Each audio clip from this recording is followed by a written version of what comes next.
Good afternoon, everyone. Welcome to another installment of our weekly Wednesday market stream. Hope everyone has seen this and hope everything is fine with the audio and everything else.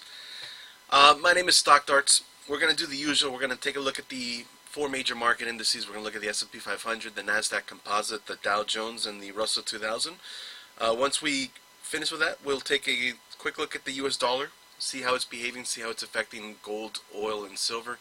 And once we finish with that, we will move on to chart requests. If anyone in here that is viewing wants a chart request, feel free to type it into the chat, and I will do my best to take a look at the chart and see what it is you're looking at and help you with it if I can.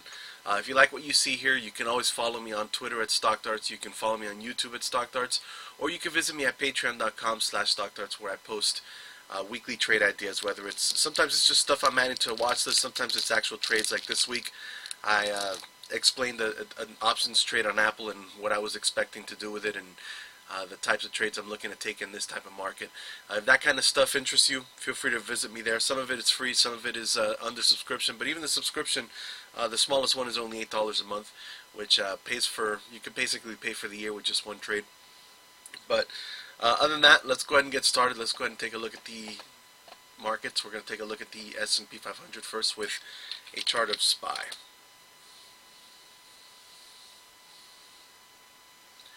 Alright, so here we go. Here's a look at the ETF SPY. Obviously the S&P 500. As everyone is well aware, we've had a huge amount of volatility in the market over the last 5-6 days now. Ever since last week we had an FOMC day. We reacted poorly to the FOMC statement, even though they lowered interest rates, which everyone was hoping for and expecting. The problem was they said they weren't really looking at lowering interest rates any further, and then that kind of sent some people for the hills. We did open up stronger on Thursday, but then we had a renewal of these tariff wars and this big fight between Trump and China, and that spooked investors and traders even more, and has really been what has led to this downfall recently. Now, last week when we were looking at the market in general, we had identified a couple of lines in the sand that we wanted to stay above, particularly if we wanted to be bullish. We were expecting a pullback, but we weren't expecting maybe a pullback as far as we've gotten. But that typically is what happens when you're looking for a pullback in the market, is a lot of times it's going to overshoot past what the levels you're expecting, and that's why it's always good to have a plan of attack in place, and that's why I like to go ahead and look at levels further down than maybe I suspect are going to be reached, just because you always want to be prepared in case that does happen. So what we were looking at last week was the possibility of a poor reaction to the Fed, where we would have pulled back and tested some support levels. Now, ideally, what we wanted to see was what actually happened over the first 2 or 3 days, which was a move back to the 50-period moving average and this 291 to 292 area on the S&P 500. If we look at the weekly chart, those of you that visit me regularly on Wednesdays have seen this chart many times, but just in case, we go ahead and take a look at the bigger picture. You can see that this area right around 292 is the ceiling of the range that we spent a good portion of the last couple of years trading in, right? We've been trading for the most part in a range between about 255 and about 292 on the S&P 500, or at least on SPY. And the ideal scenario would have been a pullback to that level, a retest, and then a bounce. And that would have confirmed support and would have confirmed that the new environment we're trading in is one in which we're above the previous range and ready to move higher. That did not happen, at least not up to this point, but sometimes you overshoot these things and it's not really that big of a deal as long as you can kind of make your way back up above it. And the comparison I've been drawing recently is to what we saw at the end of 2016, right before Trump was elected, where we were starting to hold above the previous range, and I'll scale it back a bit so you can see. We had also spent a good 2 or 3 years trading between 2015 and 2017 in a nice broad horizontal range, very similar to what we're doing now. And then we eventually were able to break above it and hold, and then that consolidation above the previous range was what eventually led to the big rally that we had after the election. And we were doing something very similar all the way up until the last couple of days. And you can see clearly we were trying to hold above the previous range, And at the moment, we've dipped below it. Now you can see we did dip below it on the S&P 500 also, right before the election. That final shakeout to scare traders. So there's a possibility we get a shakeout here and move further. But I don't think that we're going to have the exact same scenario, and I don't think that's exactly what we're seeing here. But just to point out, that is a possibility. Just like last week we were looking at possibilities of a further pullback. You want to be careful, and you want to make sure you're prepared in case, for whatever reason, we do start to shoot right back up into our previous range. So that's kind of where we stand right now. And the question is, of course, where do we go from here? A lot of traders have gotten a lot more scared and are expecting a further drop in the market and for the market to turn pretty ugly. And, well, I don't think that's necessarily what's going to happen right now. I'm not going to go ahead and say that's not on the table. But I think that there are a couple of levels that we could watch and that should hold as good support. And as long as we stay above those, I think that we could just look at the market as one that has shifted from bullish to neutral rather than one that's about to top out and one that's about to kind of roll back over and head back to lows. So the scenario we're looking at again was we wanted the market to hold above 292 now that we understand the significance of that range. That did not happen. We sliced right through the 50-pair moving average and are now hovering somewhere around the 281 to 285 level. As you can see, it's kind of a broad last 2 or 3 days we've had some broad movement because there's been a lot of volatility introduced into the markets.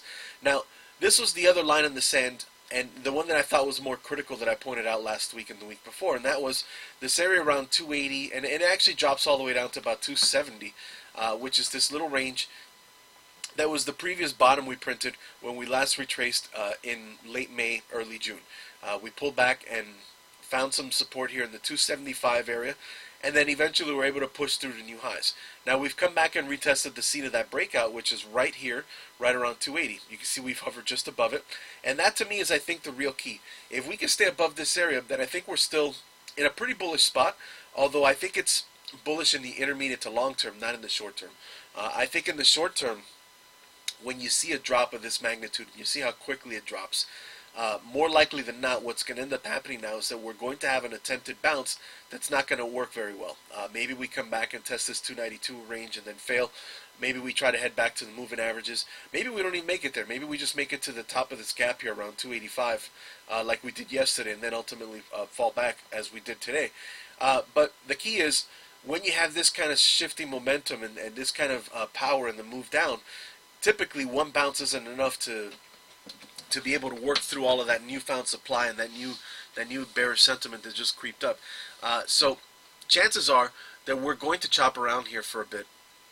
And the key is that we don't fall below this 280 level and just below at the 200-pair moving average. Now the reason for that is if we lose this level, this 280, there's a very good chance that that means we're going to head all the way down and retest this pivot point that we had in May.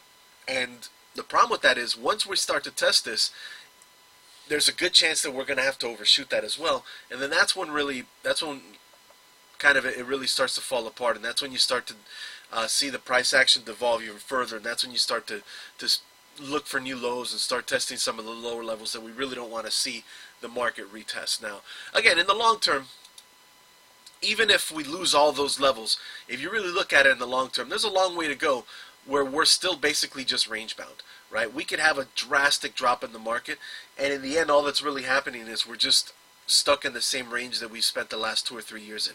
Now, it's not good, right? The longer you test these lows, the more chances that it eventually becomes a market top instead of a base that we're building out of to try to move higher. So we don't want to see us lose this and head back down to the bottom of that range.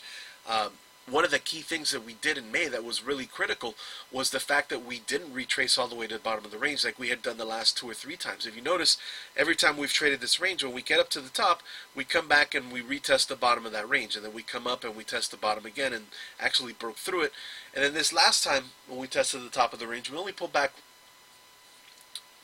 maybe about 40% of the range, which led to the strong move right back up and through into new highs, right? So we don't want to go backwards. And what I mean by that is we don't want to lose this upward momentum here. And I'm not drawing this as a trend line per se as much as saying we don't want to lose this upwards momentum by losing and going backwards behind this pivot here, right? So ideally we continue to make our way higher and continue to bounce and continue to move forward, and that means that this pullback that we have, that we'll have a new pivot point that's going to be higher than the last one. And I think as long as we do that, it's ultimately still in a bullish place for those that are looking for the intermediate to longer term trend. Now again, for the short term, we're more likely than not going to bounce into some heavy overhead resistance. There's a lot of traders that have changed their mind on the market right now and are looking to get out. Not necessarily to short as much as to just get out and be safe. And because of that, when we do have a bounce, we're going to likely find a lot of sellers waiting to step in and push this market down again. That being said, I think that there's still some demand in here, and I think that if you really look at what's going on, there's still a lot of residual demand here in the market, because the momentum and the direction is still for the most part up. So we're going to have that kind of conflict between these two prevailing sentiments, the kind of intermediate to long-term bullishness and the short-term bearishness, and as they kind of conflict with each other, that's how you end up getting choppy behavior and kind of this back and forth action. Now, I think if we want to look at this and still identify this and still kind of interpret it as a bullish move for the longer term play, then what we want to see right now is we just want to see us chop around in the sort of upper ranges of, or the upper edges of our previous range, right? So what we want to do is, for the most part, trade in this sort of range, right?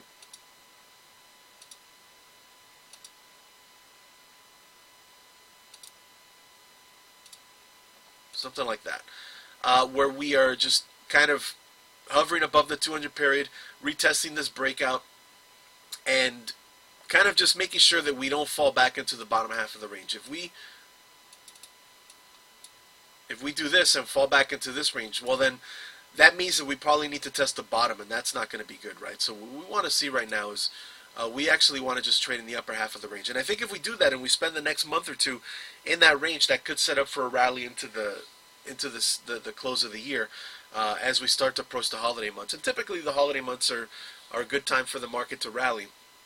And actually right now is typically one of the, cyclically speaking, one of the slower months or couple months of the year as we head into October. So there's a chance that we still continue to trade sideways, but ideally we don't want to lose this area here. If we do, then there's a good chance that we have to pull further back, and we really don't want to test the bottom of this range again. I think if you're someone that's looking for a strong bullish move to the upside, we want to continue to hover right around this range and build up some momentum to try to break out again.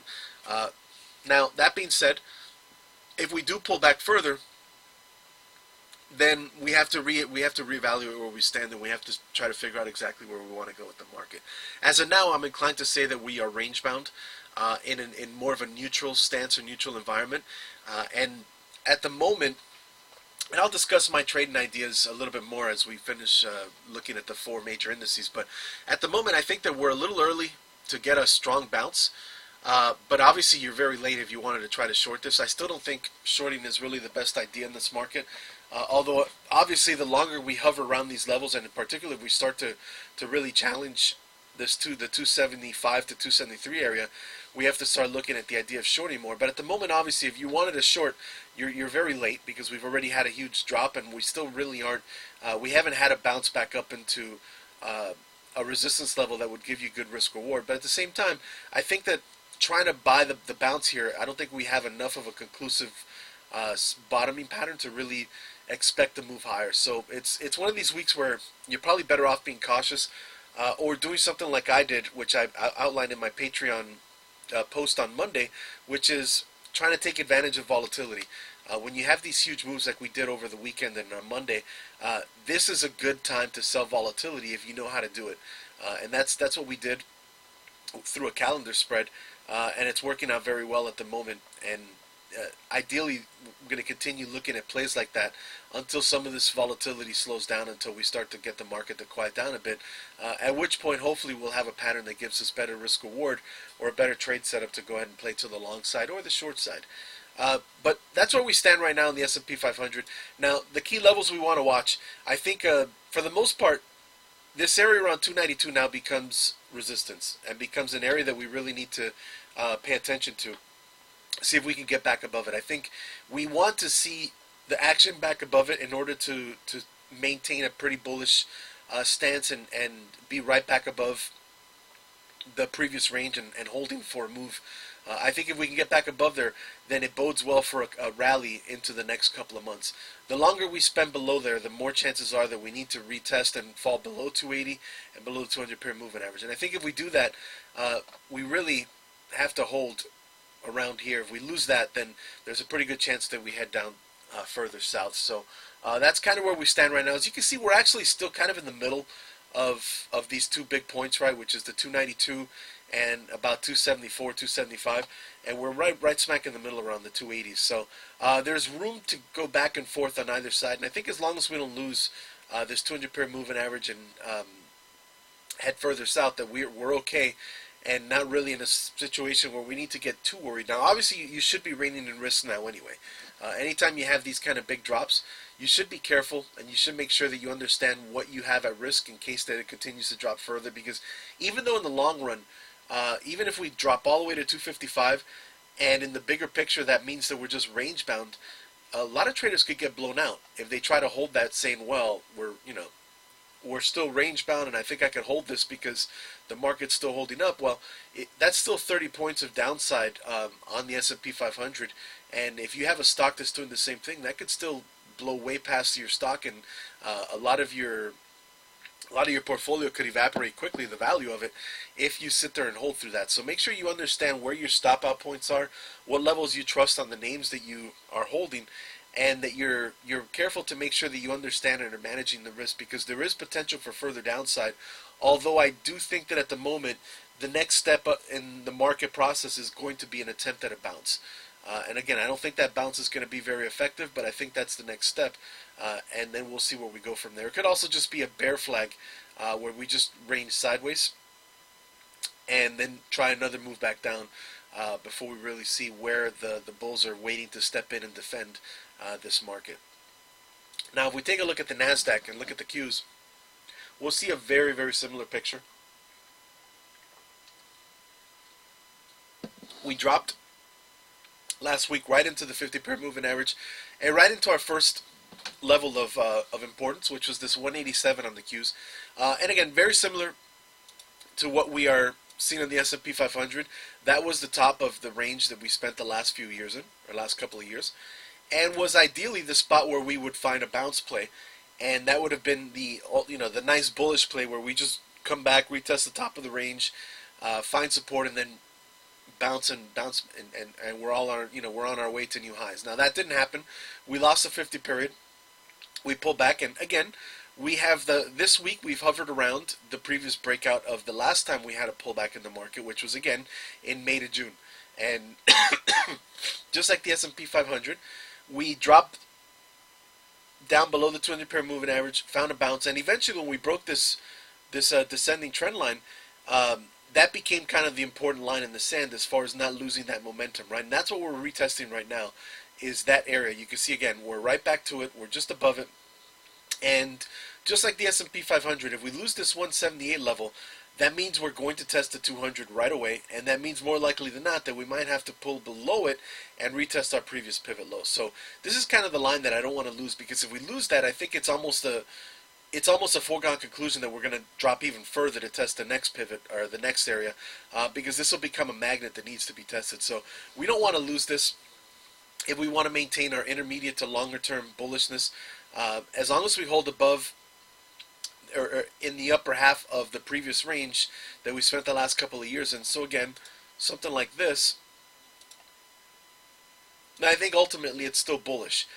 Even if it's negative in the short term, I think in the intermediate to long term, this is still bullish as long as we don't fall below here, right? Once we start to lose this and start to head further south and start to lose the previous pivot, well, then we're going backwards, right? We've lost this progress that we've made throughout the year.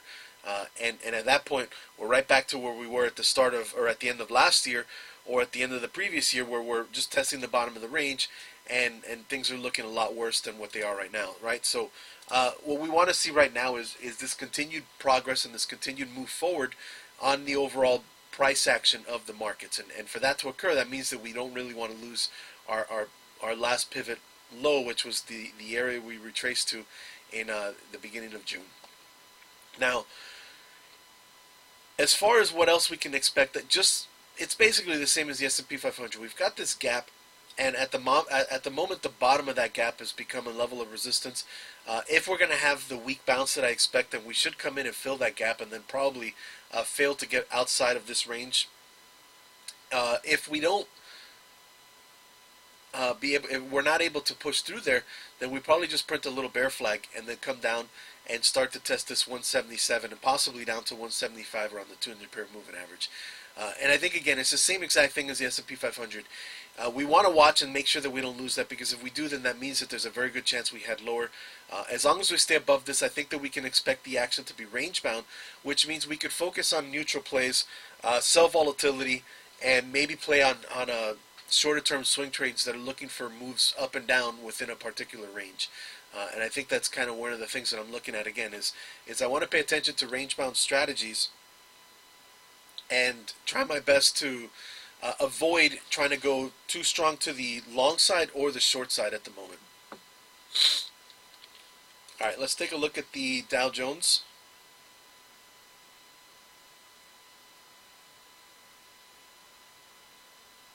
All right, again, almost the same picture.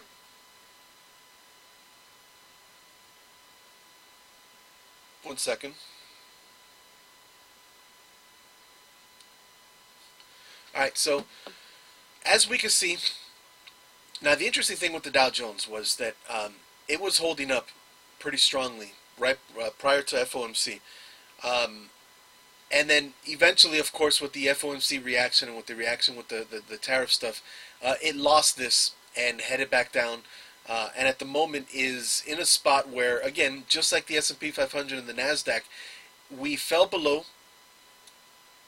the ceiling of our previous range from the last couple of years and are now retesting that same breakout point from the retracement we had in May to June, right? It's pretty much identical. So far these three indices are all behaving very similar. Now you'll notice again there's slightly different weakness on the Dow Jones today compared to the other two, as it actually made new lows compared to what we printed on Monday. If we go back and look at the S&P 500, you can see it actually today's low was just a bit above Monday, and the NASDAQ also just a bit above, right? So a little bit of relative weakness today compared to the other two. So we can assume that its attempt at becoming the leader has kind of faltered at the moment, and it's starting to lose a little bit of ground. It's actually testing its 200 period moving average, so again, showing a little bit of relative weakness compared to the other two. But we're still trying to hold this breakout. We're still trying to hold above and retest this move that broke the last time, the last bearish sentiment that we had. Now, other than that, it's identical, right? If we lose this level, then we're going to head down and we're going to test our previous pivot low, which on the Dow Jones is about the midway point, a little bit below the midway point of the previous range. If we can hold above this, then we're going to likely come up and try to test the top of the range, or we're going to flag and then dip lower and try to, hopefully it's just a shakeout, at which point we can maybe look for a stronger bounce. Other than that, everything is pretty much identical to what we're seeing in the S&P 500 and the NASDAQ. I think all three of these at the moment, as ugly as what we've seen over the last 3 or 4 days has been, I think this is still indicative of a range-bound market more than of a market top at the moment. Now, of course, this could quickly turn into a market top if we continue to head lower, but I think at the moment what I'm expecting is a market that has slowed down dramatically and is now trading sideways, not a market that's going to crash on us and head lower. I think, again, you've seen the big volume spike. We're already losing some volume as we try to bounce. I think there's a good chance that we try to bounce here, and then the question becomes what happens once we fail that bounce, or if we fail that bounce, which is the more likely scenario. And as long as we don't make new lows, as long as we trade sideways, I think it's going to be fine, and I think that we could then start to look at how it shapes up and what kind of setups we get. And then from there we could decide whether it's going to head lower or higher, but as long as it doesn't crash and continue dropping, I think we're okay. And again, I think the lines that we are watching here in these levels, these are the key levels, and as long as we stay above them, we're okay. And if we start to lose those levels, then we understand where we are, and we know to rein in our risk even further, and to make sure that we are not overly exposed to a market that's losing even more of its momentum, right? So I think if we look at these three indices, we understand where we are, and we understand what levels need to be breached in order for the market to change its character even further than what it has already. Now, on the bright side, or the bullish side, if we do break back above 265 to 266, well then that is a change in character on the positive side. That means that we're right back above the previous range that we spent the last couple of years in, and that means that we are again trying to confirm a breakout and move higher, and this would have ended up being just a shakeout. Now, that's probably not going to happen, but there is that possibility, right? So we understand what the key levels are that we want to watch to the upside and to the downside, and what they will indicate to us depending on how that behaves. Now, more likely than not, we'll stay in between them, in which case we understand where we are and what kind of plays are going to be working. Now, the last index we want to look at, of course, is the one that's completely different, which is the small caps of the Russell 2000 and the ETF IWM. Now, on this one, unfortunately, we are already at the bottom of that range from the previous couple of years, and we really need to hold above it. Now, in an interesting way, it's still, the relative points are still the same, right? We still had the retracement from May to June, and we're still trying to retest the breakout. Now again, you can see the relative weakness. We're actually below the breakout level already, and we're actually just above the lows of the pivot, right? So,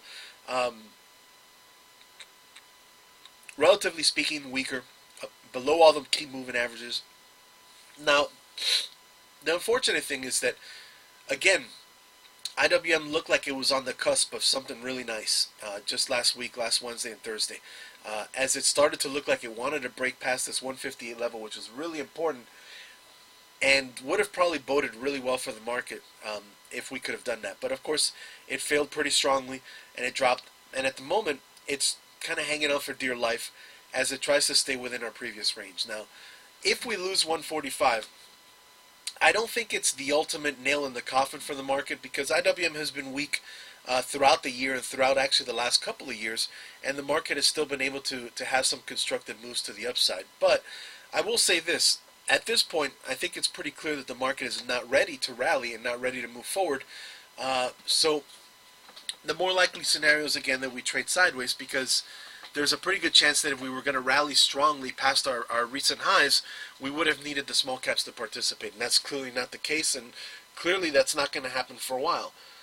Because of that, we can more likely than not, again, expect sideways price action and expect us to continue to chop into the next couple of months as we try to get this market back in a spot where it wants to rally. Now, again, there is, of course, the possibility that we head lower, and IWM will be the first to do that. So if we lose 145 on IWM, which is pretty close, it's not that far away, then we're going to head lower, we're going to lose that previous range, and we're likely going to see the other indices come back and retest their previous pivot points and those price levels that we already outlined. Now, I think ultimately for me, I'm more concerned with the levels I pointed out on the S&P 500, the NASDAQ, and the Dow Jones than I am with the levels on IWM, because again, IWM has shown a propensity to head lower and to break some key levels while the other markets were holding up fine. So I think more than anything, the weakness in IWM is telling me that we're not ready to rally strongly, but it's not necessarily broadcasting a market crash for me yet.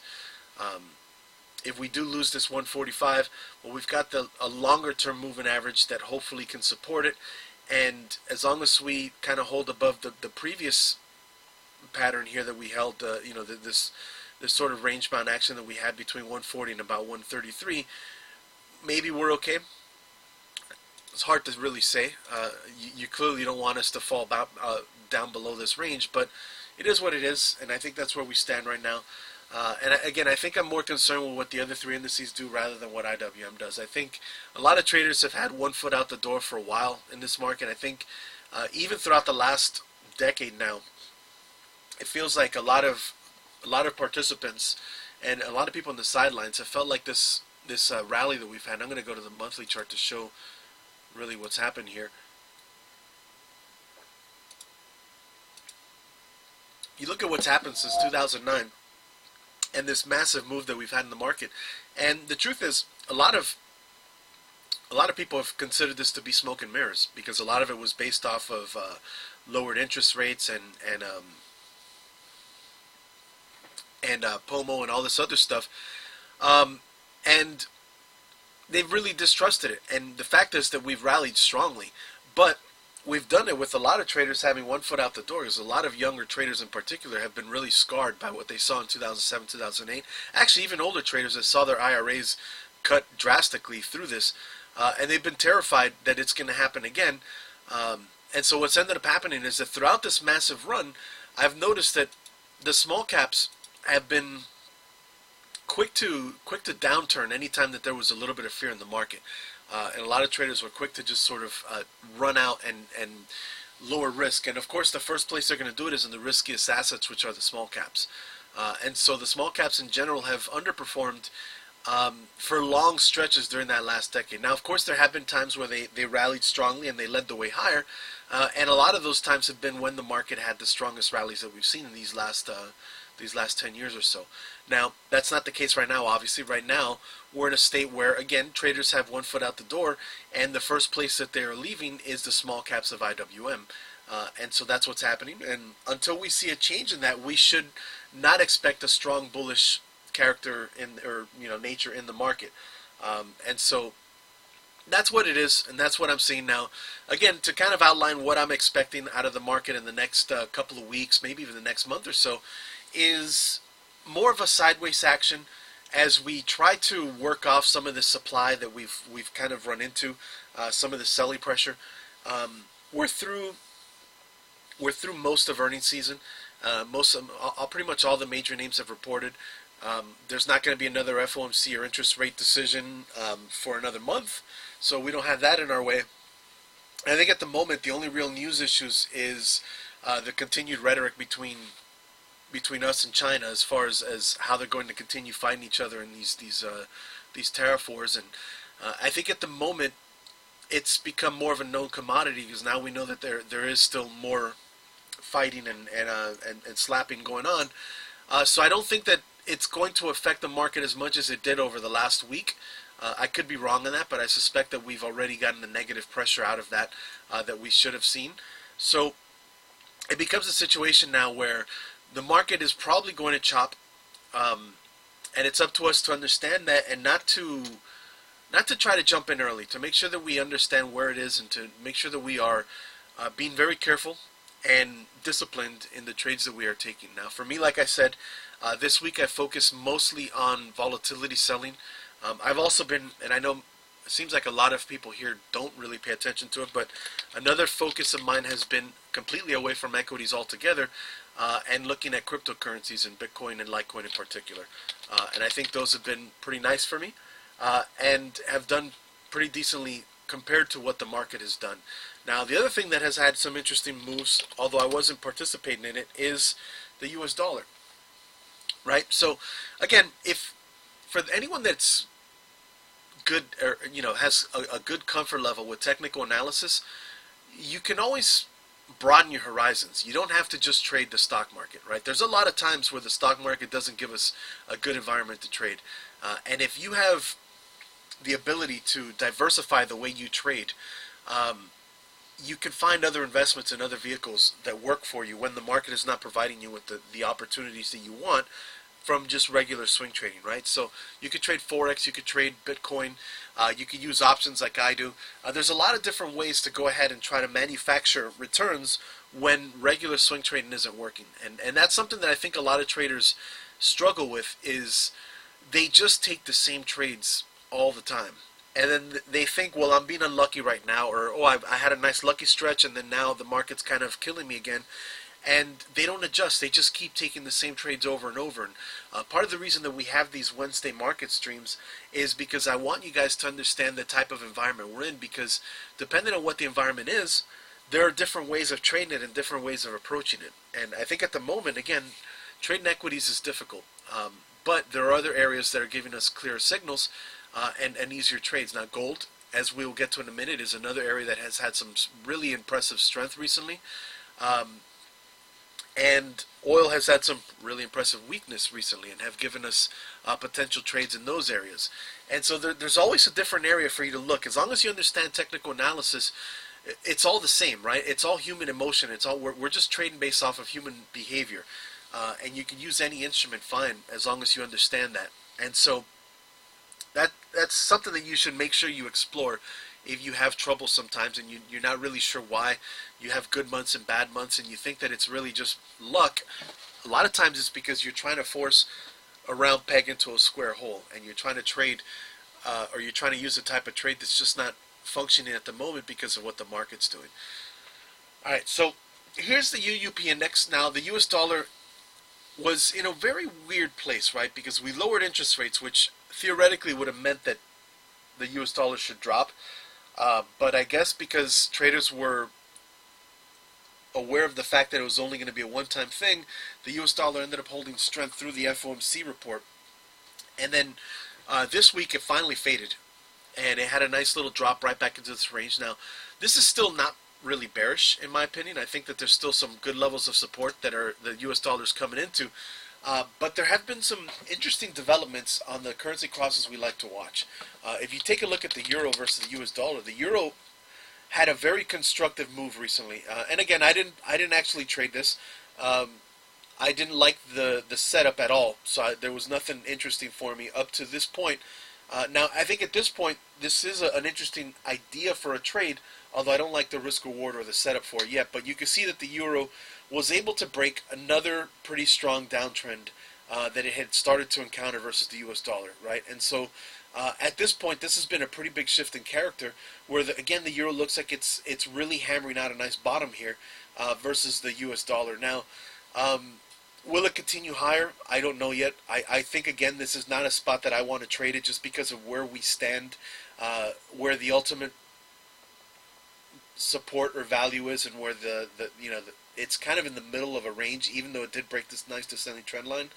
So for me, it's more of a thing where I'm watching to see how this affects the overall U.S. dollar as an aggregate in the UDP index and how it behaves versus other crosses. But this is a very big shift in character, and I think that this right here, this move, is part of the reason that we've seen gold and silver run up, is because we've seen the U.S. dollar start to lose some strength. Now, if we look at the U.S. dollar versus the Canadian, you can see, again, the U.S. dollar, in this case, has picked up a lot of strength, right? So, and keep in mind, by the way,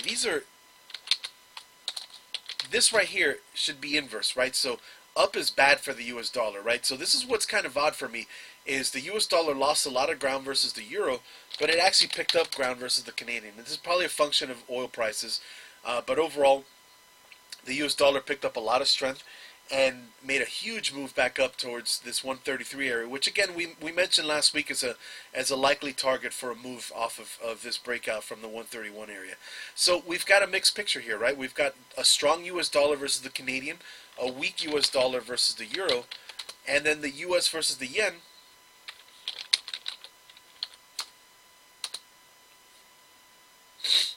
Is again the opposite. The U.S. dollar losing a lot of ground versus the yen. So we've got a pretty mixed bag here, which for me means that these forex moves right now are not where I want to be. The U.S. Canadian was a good one, but I'm not interested in the euro at the moment, and not really figuring out. This was actually a good short trade for anyone that would have taken it, but I didn't take it.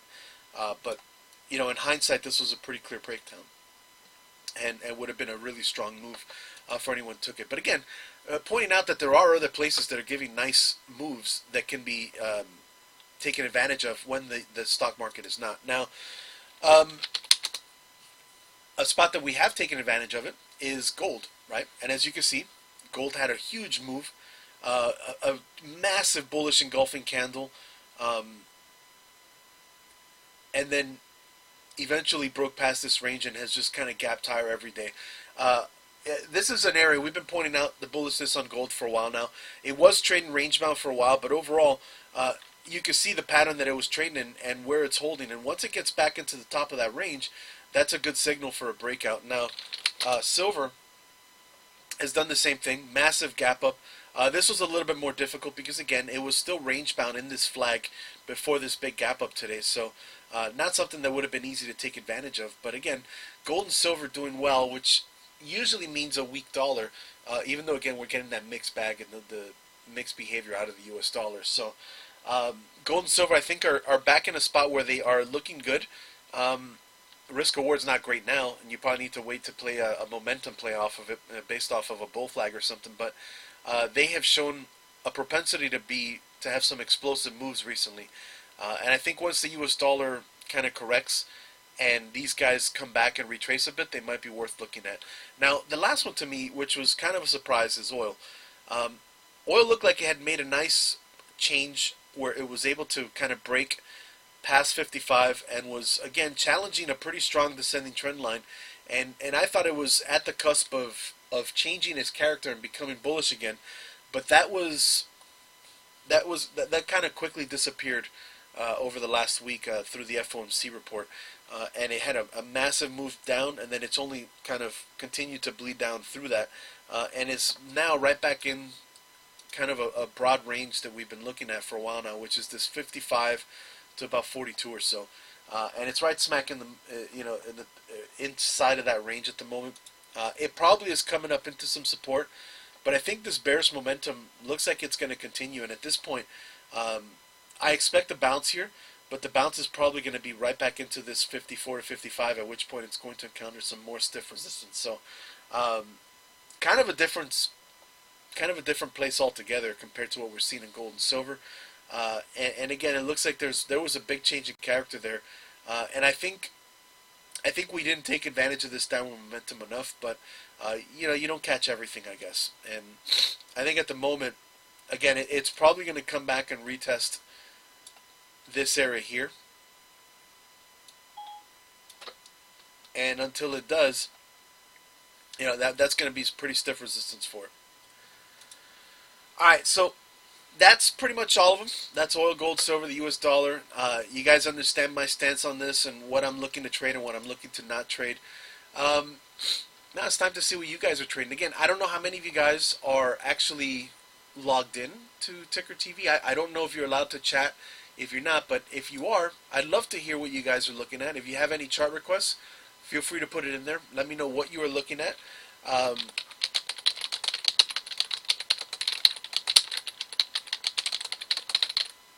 going to type it out here. Let me know. It could be a name that you are trading and you're not sure if you should look for profit taking, or maybe you're worried about stopping out, or maybe it's just a question about a pattern you have on a chart. But if you guys have any charts you'd like to see, let me know. If I can't get any participation out of this chat again, I might have to look at switching websites, because it looks like a lot of you guys are logged in as guests, which makes it very difficult, because I don't know if this website even lets you type in a chat.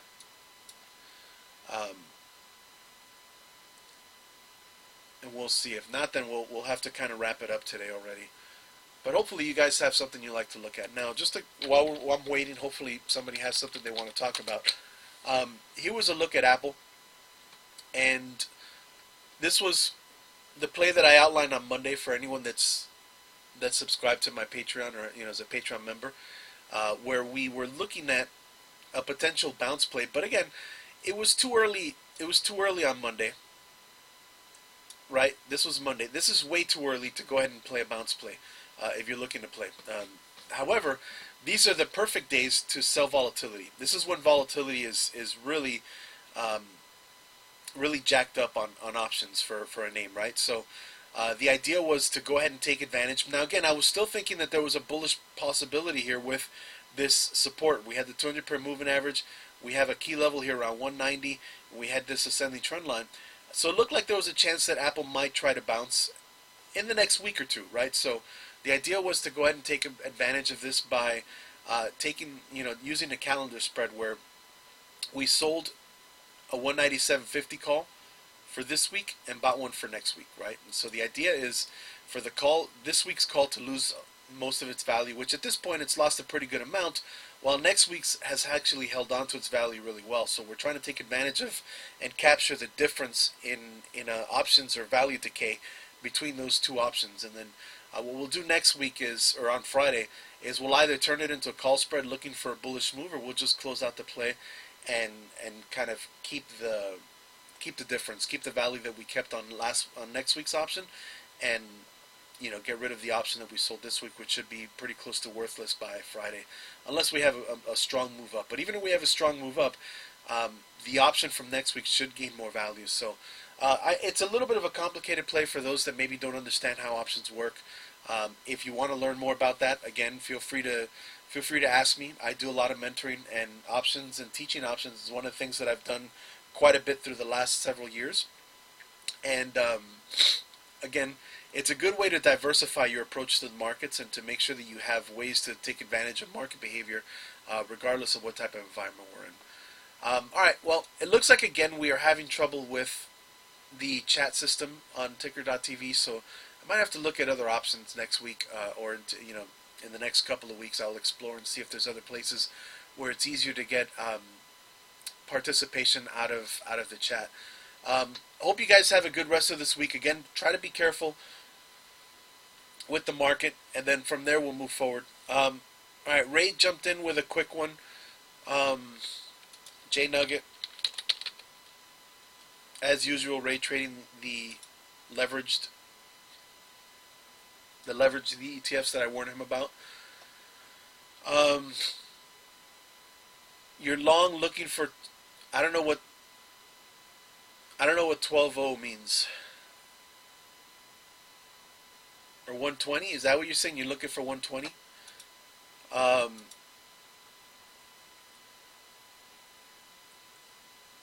I mean, it could hit 120. I will say it's based off of this, right? So what we really should be looking at is GDX. Actually, the GDXJ, because it's the junior nugget. Right? And so, very similar to gold. We had this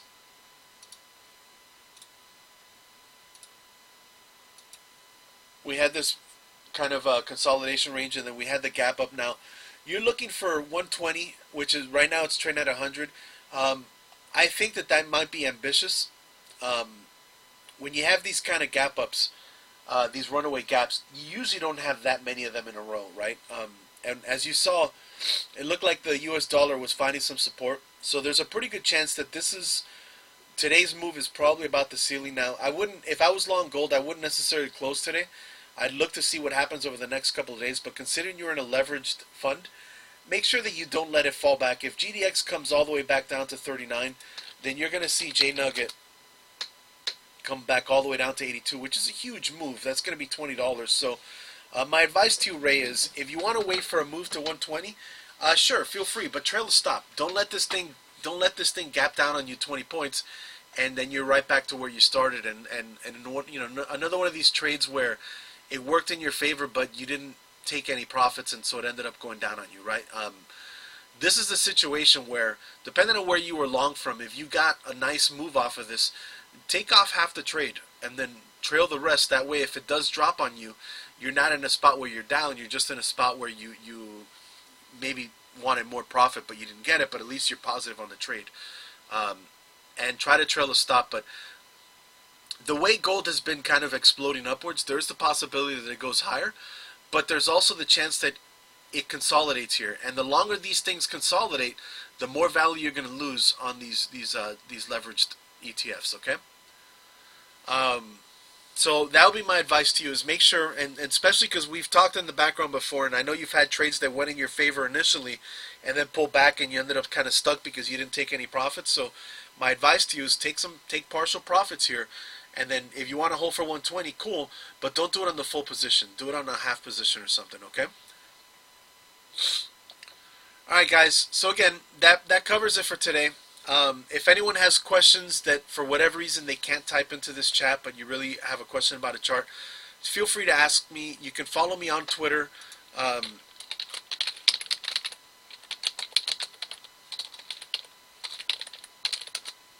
You can visit me at our Discord chat, or you can email me, stockdarts@gmail.com. I'll be more than happy to answer any questions you guys have. The easiest way is probably Twitter, and I could just go ahead and post the chart for you on there. Or if you're in our Discord chat, just ask there, and I could put the chart up in 2 seconds. So other than that, have a good rest of this week, and we'll meet again next Wednesday.